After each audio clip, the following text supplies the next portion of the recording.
Take a look at this chart. This shows the number of times a kicker in the NFL has made a field goal of longer than 60 yards.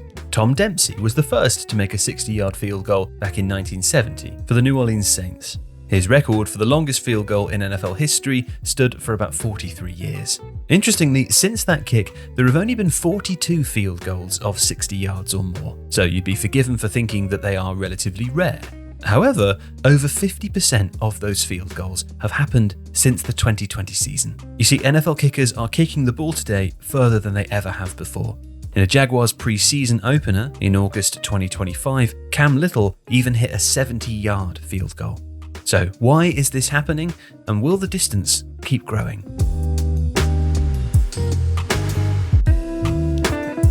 There are two main reasons for this explosion in kicking distance. The second is the ball itself, which we'll come back to later. But the first is training, specialization, and technique. You see, the improvements have started with coaching. There used to be minimal specialized coaches for amateur kickers, and the NFL devoted a fraction of its resources to the position. Now, athletes at all levels can find private coaches, off-season programs, and camps to keep them sharp all year round. The individual equipment is wildly superior too. Kickers used to wear cleats made from kangaroo leather, but they've since moved to synthetic leather that doesn't stretch, feels more lightweight with more support, and has a better lace pattern, and with the traction to improve grip. And of course, then there's the technology. High-speed cameras allow kickers to slow down the replays of their kicks frame by frame to understand where they can find technical improvements. But like any other position or major sport, players are far superior athletes these days. Today, trainers understand that strength work extends far beyond squats and the bench press. Kickers need to work on explosiveness, balance, agility, mobility, flexibility, and a range of motion. Trainers ensure their athletes focus on exercises like jumping vertically, laterally, and horizontally, while mixing in enough plyometrics and hip flexors. You see, balance is also paramount to performance. Now, all of these advancements in training and technology have led to more accurate field goal kickers from longer distances than ever before. But there is another reason influencing kicking during this season in particular, and that is the balls.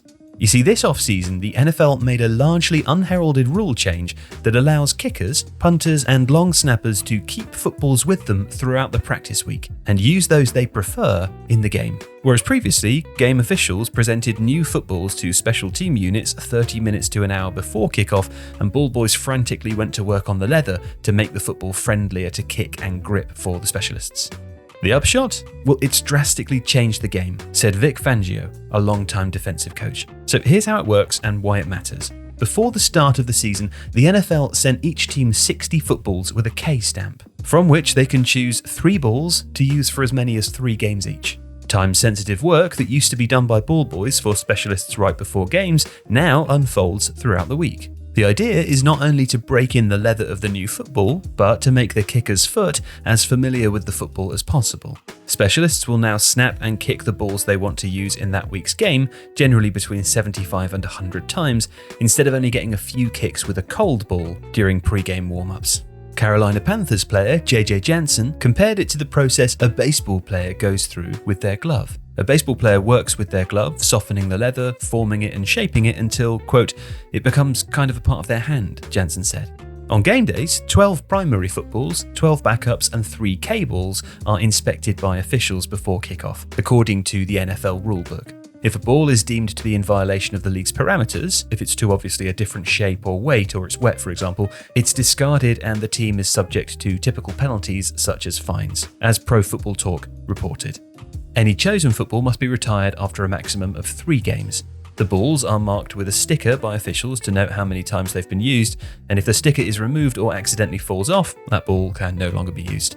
Now, there are still some questions about how much impact the new K-balls actually have on the kicking game, but it's a big topic of conversation around the league. And consider this, between 1960 and 2018, there were just 20 made field goals of at least 60 yards. And in the first 5 weeks of the 2025 season, there had already been 4. If you like this video, please consider subscribing to the channel. The Athletic is home to the best team of sports writers, reporters, and analysts in the world, offering exclusive stories and unrivaled insight.